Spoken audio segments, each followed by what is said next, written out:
I remember. Yeah, Not remembering that it sounded. Excuses.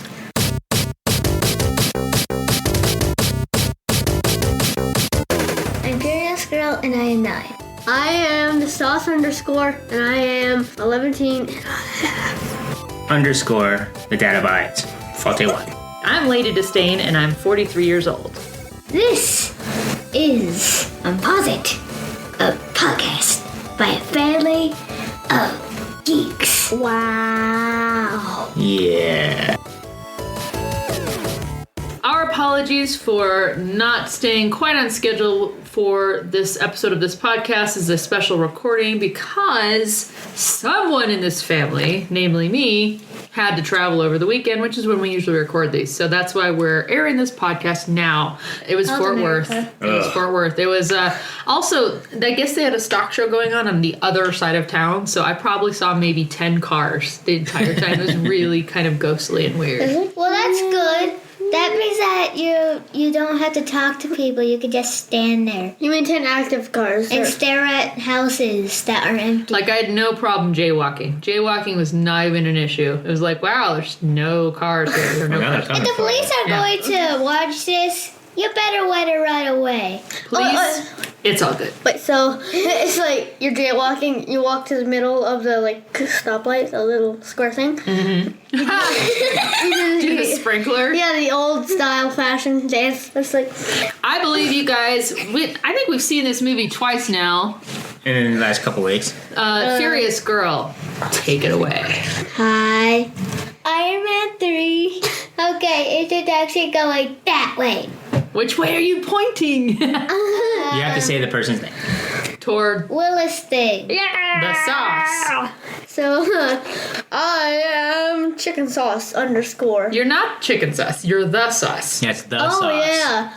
I am Lady Disdain with a Y on Twitter, and I'm the mother unit. No, you're not. Wow. You're the father unit. No, that would I be am. That's underscore the data bytes. He's turning into Walter. I feel like I drunk. Brother You know what we unit. need to do is come up with a unit for the cat. We need to come up with a handle. Stupid unit. No. Third unit. Done. Maybe. All right, Furious Girl. Was Iron Man 3. This came out May 3rd, 2013. Yes. Probably somewhere around midnight on a Thursday on May 2nd, actually. Very normal Marvel movie time, starring Robert Downey Jr., Gwyneth Paltrow, Don Cheadle, Guy Pearce, Rebecca Hall as Maya Hansen, Jon Favreau, Ben Kingsley as Trevor Slattery. He's listed as Trevor Slattery in his credits, not the Mandarin. Mm-hmm. There is an end credit scene in Thor that kind of explains that. We got Paul Bettany as Jarvis, and William Sadler, one of my favorite actors, as President Ellis. Yeah, he's awesome. And if you notice William Sadler in every single one of the movies, if you look at his shoes, he wears very large platform shoes. I'm pretty sure he is 3'7". He's Peter Dinklage. He's not Peter Dinklage, but he is very short, but he plays these big characters, so they always give him a little higher place to stand on. He's Just awesome. like Tom Cruise, who's not so high in stature. They always, edit it that way. A good cast. Great cast if you really consider Ben Kingsley and Guy Pearce on their acting prowess, and let alone Don Cheadle and Robert Downey Jr. Right? Stacked cast for sure. Stacked. Okay, weaknesses. Go. Willis. Weaknesses. Didn't write anything down, so I guess this is my answer. Blank. On to Mom. I believe he's got, and it's kind of vulnerability too. He's got PTSD. He's dealing with the aftermath of being sucked in the wormhole, almost dying in Right. the incident in New York. So he's got anxiety attacks. Dun, dun, dun. He's having them. And what about you, Data Bites? Well, that's what I put down, PTSD. And one of the things is he has this anxiety attack, right? He gets attacked in the movies. By anxiety. No, and he ends up in Tennessee, which is one of the best parts of that because he has this interaction with that kid, 11 years old. Or so. Harley. His name. Yeah, Harley. Really good interaction. They had a connection. But he ends up there, and his suit fails because it had been so damaged and not really battle ready yet. So he had no suit when he went after the Mandarin. So we got to see him kind of like back in the cave. You had mentioned, someone had mentioned that he was back in the cave again with just scraps, building And his his brains. weapons, and he did it. That's right. What about you, Furious Girl? What were your weaknesses that you put down? I didn't put down any, so and the same answer as Willis. Blank. Vulnerabilities. I go first. Nightmares. You did have a lot of nightmares. That's from the PTSD. Well, he had and part of that, so leading into that, one of his vulnerabilities is that he can't stop making suits. He's letting those, and maybe that, whatever, weakness or vulnerability, he's letting those distract him from everything. But it's basically him trying to cope with the fact that he feels very powerless and uncertain after the incident. And so now he's trying to, he even says it, he's like, I need to protect the one thing I care about, which is Pepper. So he's built like, what, 42? How many suits did he build? 42. Wait, no, probably more, because those are just prototypes. He finalized the project. So Well, the Mark 42 is ones that he had built. And do you really think that he has to go through a prototyping stage? He is Tony Stark. Well, So this doesn't count the first Jarvis 5. wishes he would. No, remember Mark 42? It's the prototype. He did go through a prototype. But everything else before that was fully actualized. How about you? Any vulnerabilities? We're going to talk about that. We're talking about his Pepper, his humanness, if you will, his also his past. Yeah. The movie is about his past, coming back to him. We're going to get into villains, I think, next, right? Furious Girl? Yeah, and I got going first. Well, then go. Roll. Mandarin, the fruit. He is a fruit. By the time you realize what he's like, you're like, wow, you are fruity and loopy. Yeah, Sir Ben Kingsley, for sure. Yeah. Dad, because he's always going last. The enemy in this one is touted as the Mandarin, and it pissed off a lot of fanboys. Why? Because it wasn't the Mandarin from the comics. They thought it was making fun of the Mandarin in the comics. I guess the Mandarin in the comics is really dark, sinister crime lord. But you have to flesh that out in, say, a Netflix movie, in a Netflix series. Yeah. Like Kingpin is in the Daredevil series. But it's still a strong enemy because his enemy is his past. And he talks about that at the beginning in the monologue that we hear from Tony Stark. He created demons, and it's a flashback to the 90s where someone's wearing, Happy's wearing a mullet, and it's got some crazy 90s music going on. It's pretty crazy. So what I was gonna say is villains are demons, but also Tony. Tony created demons. Right, that Tony, was his past. Yeah, so Tony did that. Which I think that really does lend to why I think this is my favorite Iron Man movie, because the maturity of having that introspection of saying, wow, I was kind of a jerk. And because of that, look what I've created. There are consequences to my behavior. And that brought him there. Can I mention that the other big villain, like the villain of this movie, is Aldrich Killian? Right. That is the Mandarin. Yeah, the we're not fruit. really doing spoilers because this is out. But Well, yeah, since we're so late, we didn't really go through who was in this movie. Robert Downey Jr., of course, is Tony Stark. Gwyneth Paltrow returns as Pepper Potts. Return we of Don did. Cheadle. But Guy Pearce, introduction as Aldrin Killian, amazing actor. Going on a different movie when he was with Colin Firth in the King's Speech, and Colin Firth had a quote, he was out Britishing me. which, yeah, isn't he? He's New Zealand, isn't he? Or Australia? Guy Pearce? Yeah. Pretty sure he's born in New Jersey. All right, I'm pretty sure he's Australian, but you can look that up on your magic. Georgia. Since Dad magically moved on to movie specs, or whatever you like to call it, technical, whatever. I guess he is British. Major battles, known as most of the movie. One of my favorite major battles is Tony's house. So he's thrown the gauntlet down. He is told, he's broadcast on television in interviews that he, hey, here's my address. Come face me like a Mandarin. Well, he doesn't, because Mandarin comes in with 3 loaded helicopters and starts blasting his house to pieces. I really like that battle, which Tony loses, by the way.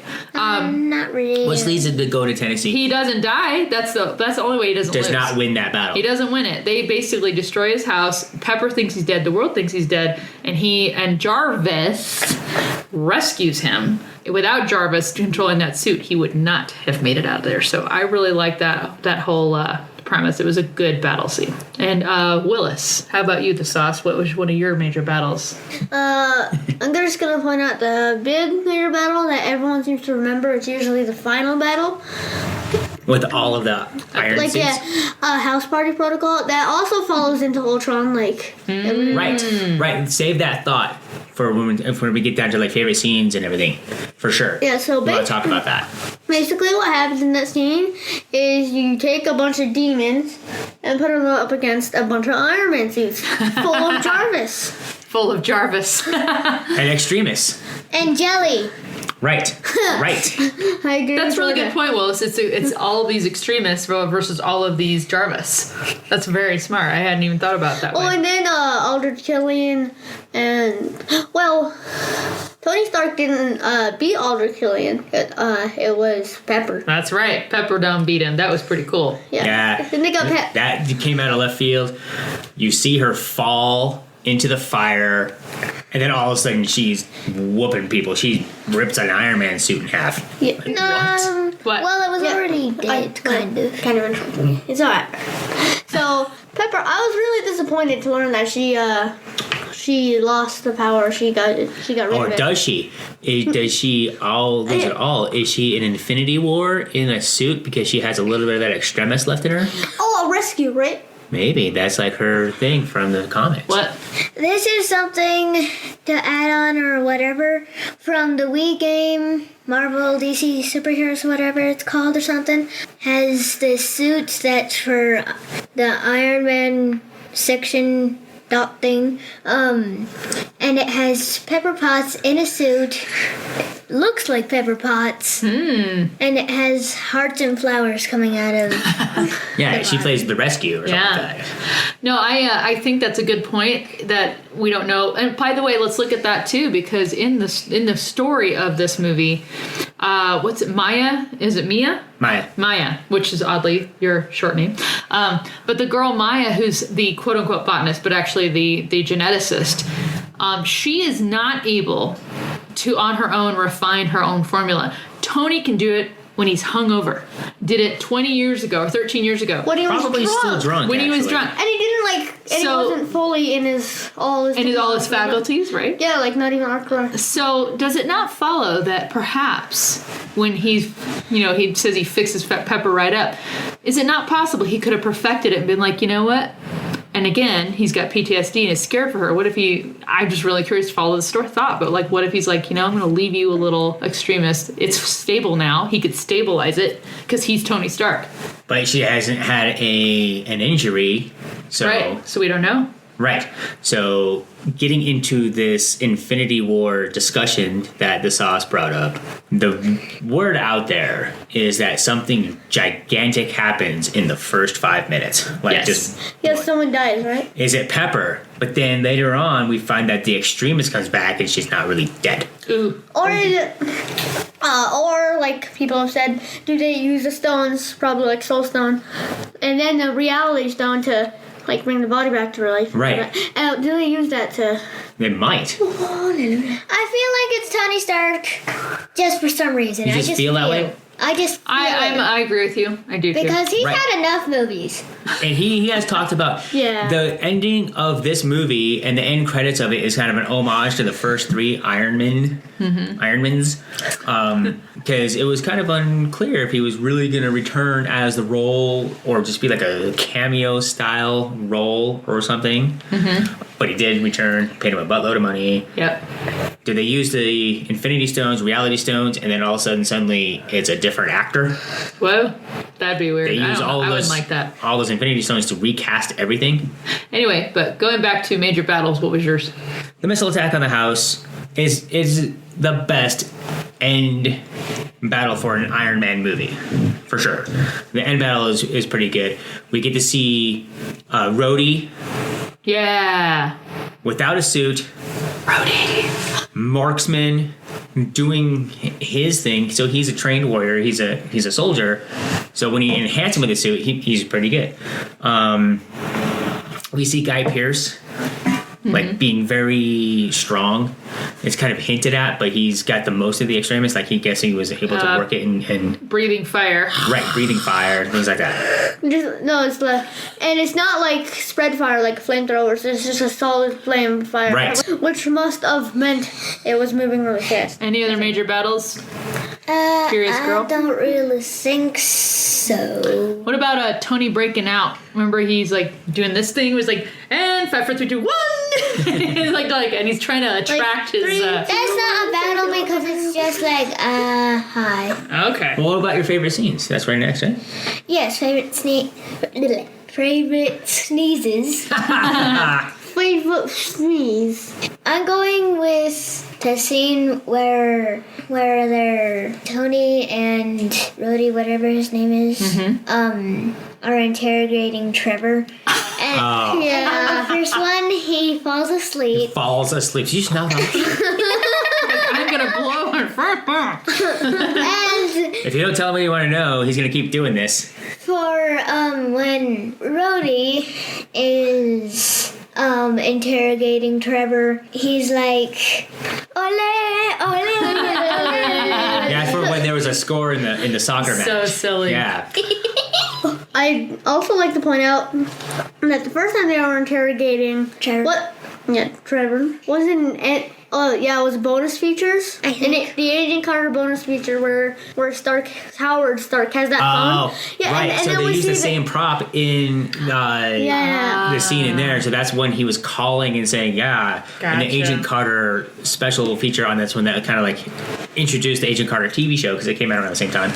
I think I don't have any like one real favorite scene. I think the weakest parts are really any time that bad guy, Savin, he's always chewing the gum. Oh, the obnoxious bald guy. He did it really well. Yeah, he just looks like, I don't care, I got swagger. No, he looks a like jerk. he's like Yeah. he looks like he's full of himself. Yes, he does. Yeah, but he nails it. he does. But he so full of himself, he doesn't quite realize that he's not as powerful as Killian. Yeah, he's Right. He's kind of a jerk. Yeah, so that's why he tried to take on the Iron Man suit 1-on-1. Then that was literally a mini arc reactor blast through the heart. It was. But I think the favorite scene was where right after he gets it through the heart, like you just said, when Iron Man is flying through the air trying to catch 11? 13. Yeah, 13. How many can he carry? 4, 4. sir. And so he does it, and they all survive. You're just like, whoa, it's That intense. was This is so really not well real. done. I can't even get into this one, but it's so good. You know, so that is one of my favorite scenes. The end scene is one of my favorite scenes. The Pepper with the extremists blasting Killian was very good. My favorite scene, and it's just a blip. I like after Tony, he crash lands in Tennessee. He's like just wrecked up, and he's like, "Let me out of the suit." And Jarvis is kind of like, "Oh, I'm starting to fade out." And he gets out of the suit. Oh, that's brisk. He wants to get back in, but Jarvis kind of fizzles out. He's out of power, and he's like, and I do love that moment where he's like, Jarvis, he's like, "Don't leave me, buddy." So he's alone. He's alone right in that moment. And I love the image. And as they use this in the trailer, when you see him in the dark, all you can see is his chest piece glowing, and he's he's sledding his suit behind him. Yeah. I love that. That scene is so poignant to me because it's like he is by himself. He's on his own power. It's down to him. What about the jump scare? Isn't that your favorite scene? No! Oh my gosh. So, those of you who've seen this, where, again, another battle scene is in Tennessee where Tony runs into one of the extremist women. Brent, yeah, in the bar. And she's, she just starts going ballistic because that's what they do. They go ballistic. Their little tempers flare up and they start just acting all superhero-y. And she's shooting at him and he's hiding in that one store. And you see her walking and then you see Tony and he's moving. All of a sudden his face and her face are right there. And every single time I see this movie for the first time again, I'm like, total jump scare. I actually remember this now. One time, we were watching it downstairs. This movie specifically? Me and Jordan were sitting on the floor. I think we were eating pizza or something. Okay. But then we saw that scene, the Spider-Man, and I was sitting right by Mom's legs, and She kicked you, huh? Hey, Furious Girl, can we talk? Is now an appropriate time to circle back to just ways that this movie kind of points toward Ultron? Because we are in the favorite scenes. Yes. Is that okay? What exactly? So I want to point out, when Aldrich Killian, we're in present day, and he comes to meet Pepper, Pepper is expecting him to be goofy and silly. Oh, he used to ask me out. But he's not. He's all dapper and, masculine and looks all like he's healthy and whatever. So the part where he puts the little thing behind his ear and he puts the marbles out, actually, both those kind of, to me, point toward future things. So first you see this image of space, which looks very much like space we're used to seeing. Guardians of the Galaxy. But then it shows his brain. And to me, I immediately was like, oh, that's like in Ultron when they see the AI brain. When they're It wasn't a brain. It was just. It was his brain patterns, is what it was. It was his electrical patterns. Yes, but it wasn't exactly his brain. Right, but the image looked like it. The image was. And it becomes Ultron's brain. And what does Bruce Banner say? He's like, what does it look like to you? Like it's thinking. And to me, I'm like, I saw that movement in this, or this brain movement in this movie. I'm like, oh, right there. Right there. Brain. Also, to go on this that you were talking about, leading into Ultron, calling out Christian Harloff on Collider.com. Find his Twitter. We're going to put it out there. Hashtag him. This is the most MCU movie so far as the Phase 2 starting. It is absolutely an MCU movie. He says it's a Shane Black good movie, but not an MCU movie with no evidence. Here's evidence why it is a great MCU movie. That right there. Yeah. The Ultron brain evidence. And it takes Banner, moments? Oh, that's a brain. Yeah, because he's brilliant. Another thing was something that the sauce pointed out. At the end. The sauce underscore. The sauce Yes, underscore. exactly. Underscore. Okay. He is the underscore. Yeah, so Right. this points out like the future of Ultron, the army of Ultron. Those Yeah, the those drones. Iron Man drones that were before even Ultron. Tony had was it Iron Legion or whatever it was. Sure. Like, please help. We're here to help you. And they were like kind of trying to block off the civilians while they were fighting in Sokovia. Do you remember that? Yeah. Oh yeah, those. Yeah, it's also Star Drone, but it's also Start the Hulkbuster, because I'm pretty sure Tony designed. He did design the whole bunch. You're talking about Veronica. No, I'm talking about the other one that's not Veronica. That Oh, was, the one that was in this movie. yeah, I'm pretty sure he designed that off the Hulk, and I was just stuttering. You're a big You mentioned that while watching it. Like, that's just like the Hulk as he blasts It's through a Veronica. bunch of things. No, you mentioned that. I agreed with you, but you mentioned it. Oh, what? No. No. Other things that could possibly lead into other MCU movies. One last thing about that is the fact, and this totally points to Ultron, Jarvis has a far bigger role in this movie. From the moment Right. where, you see, obviously he's helping in the normal capacity that he does. He's helping Tony in his workshop. Well, then Tony's house gets blown to bits. He is down under the water. It is not looking good, and Jarvis takes over. Jarvis takes over, says, "Take a deep breath, sir," and he takes off the mitt, goes down and pulls him out, gets him back on, and then he flies him to Tennessee. And Because there was a flight pattern established in an earlier he scene. took care of it. Pass. He took care of it. And then you do see, again, pointing toward the Legion or the Ultron army, but the fact that it's a Jarvis army at the very end. But that's where I'm like, I feel like Jarvis he got more ownership in that movie, which then Paul Bettany leads did a great forward job in into why he becomes an actual entity. That is another premonition of why this is a great MCU movie. Agreed, exactly. And so anyone who has seen the movies, anyone who's seen Age of Ultron, and I encourage you to go back and watch this one. Go back and watch Iron Man 3, and it was like a light bulb went off, and I'm like, oh, that's totally what Jarvis is he's gonna become Vision. And you're like, so it really does. It jumped out to me in several ways that this Right. is like, wow, this is just a harbinger of the things to come. Totally. Cameos, right? The Stanley cameo. Yeah, I go first. Bring it. 0.5. Out of 10, It was mere moments, second if I think it was a second. Wait, what was it? It was he was the at beauty the pageant. pageant, and he was holding up a 10 for the. He's an old creepy guy holding up a 10. I remember this guy. Yeah, Reveal it's it's not very memorable, frankly. So, yeah. I said meh. Yeah, I think it's not- what we're learning here is that the Iron Man franchise, whether it be directed by Jon Favreau or Shane Black, have the absolute worst Stan Lee cameos.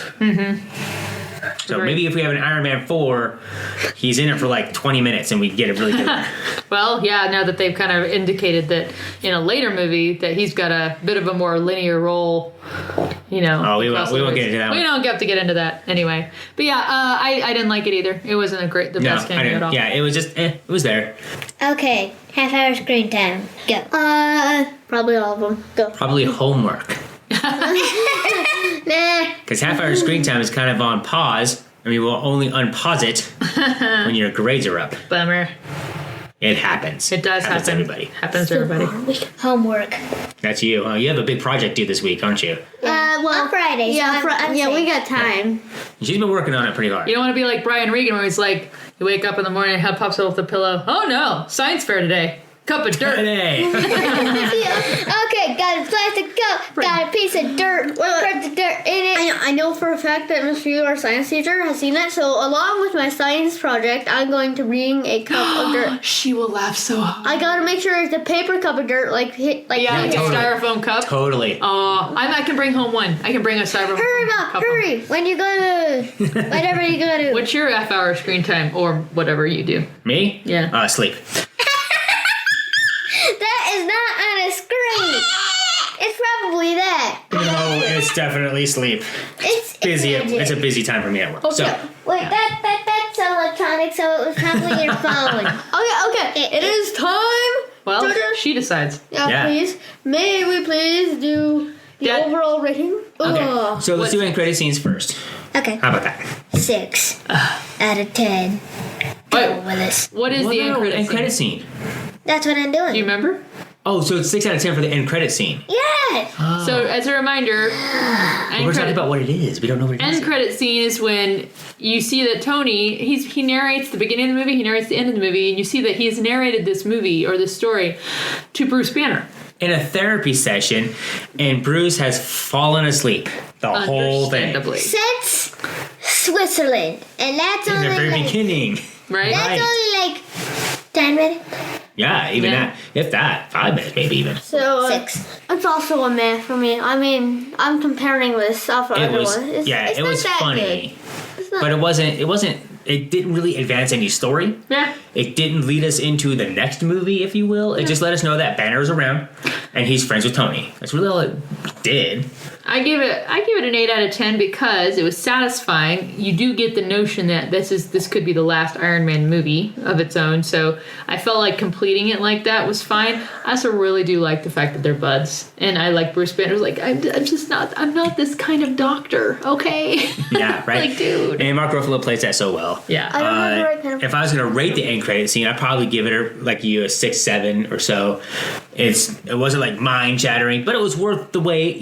As the credits are going, we could talk about, oh, I like the Mandarin. Oh, I hated the Mandarin. Oh, this isn't very good. Oh, that's excellent. 3 gold stars. Right. And then he shows up and like, oh, that was it was satisfying. Yeah, it wasn't satisfying. bad. It wasn't like the Avengers It wasn't trailer at the end of Captain America, which was just a trailer that was just lame. bad. That's still the worst one so far. Okay, overall rating to sandwich thingies. What's the rating? Oh, the tuna sandwiches? Tuna sandwiches? Nice. Nice. job, Okay, let me Georgia. read this. Tuna sandwiches And fingers. What? Like, when he breaks the finger off of Yeah. Iron Man? Where Harley. Harley breaks the finger off of Mark 42 and he's like, oh, can you hear that? I'm still waiting for my sandwich or whatever he says. It was That's so very funny. good, Georgia. Good one. So what'd you give So it? what is your rating? 9.5, not exactly 10. I'm saving the 10 for Other movies. many Marvel movies away called my favorites. So you like this movie, 9.5. Nice. My Yeah. favorite is Doctor Strange. Spoiler alert for George's life. He's probably accurate, isn't he? Yeah. Yes. Anyway, Around that kind of. who's next? Okay. Dad. I give it 8 out of 10 tuna sandwiches and broken fingers off of Mark 42.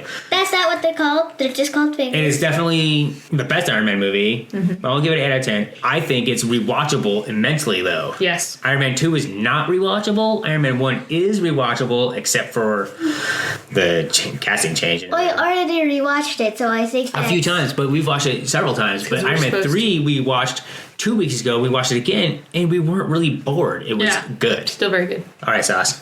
I give it 7 to 8 out of 10, somewhere in between. What about those two. 7.5? We'll say 7.5 on that one for you. I need a solid number. 7.49. Okay, 7.49. 7.49. How exact of you. Closer to 7 than 8. Oddly, that's like math.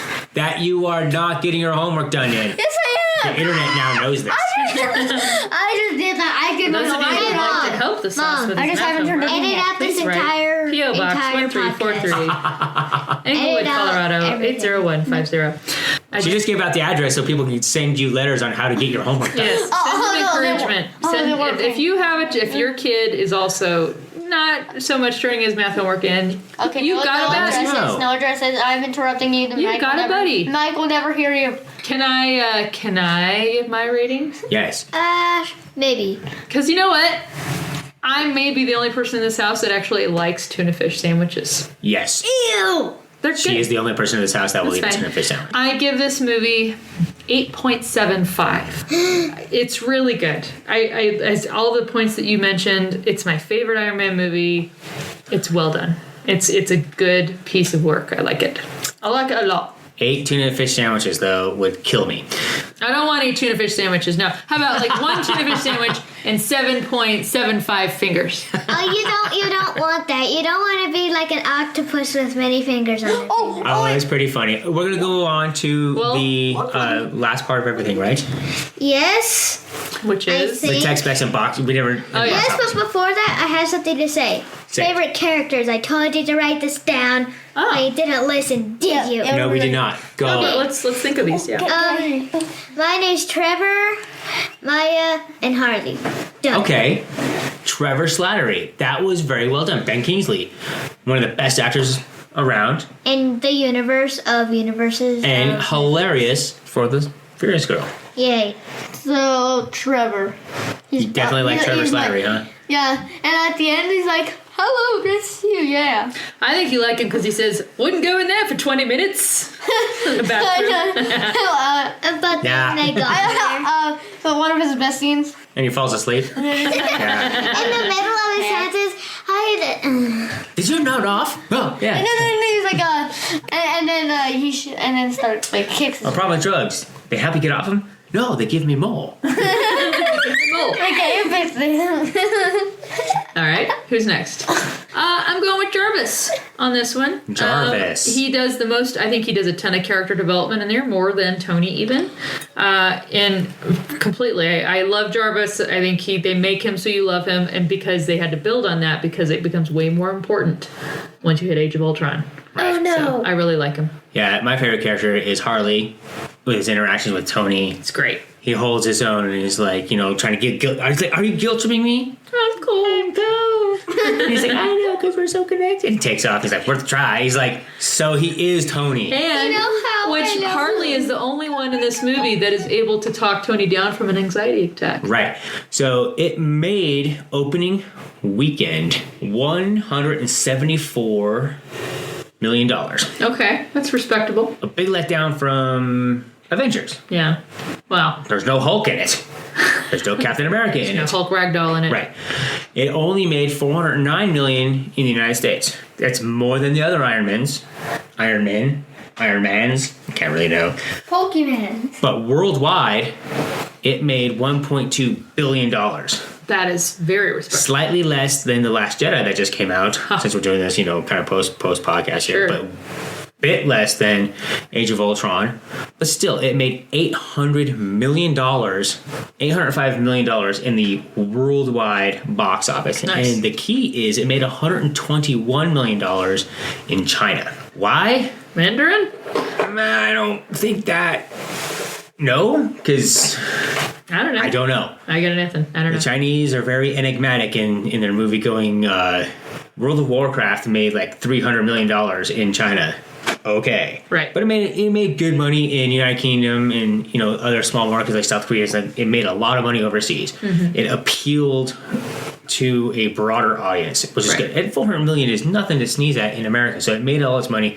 All that foreign money is nothing but profit to Disney. Yes. So that's the box office. it did well. So very good. Thank you guys for joining us. And Yes, thank you for listening to our post-dinner, late night, last-minute work schedules get in the way podcast. Follow us on Facebook, Twitter, or YouTube, and visit us at unpausing.com.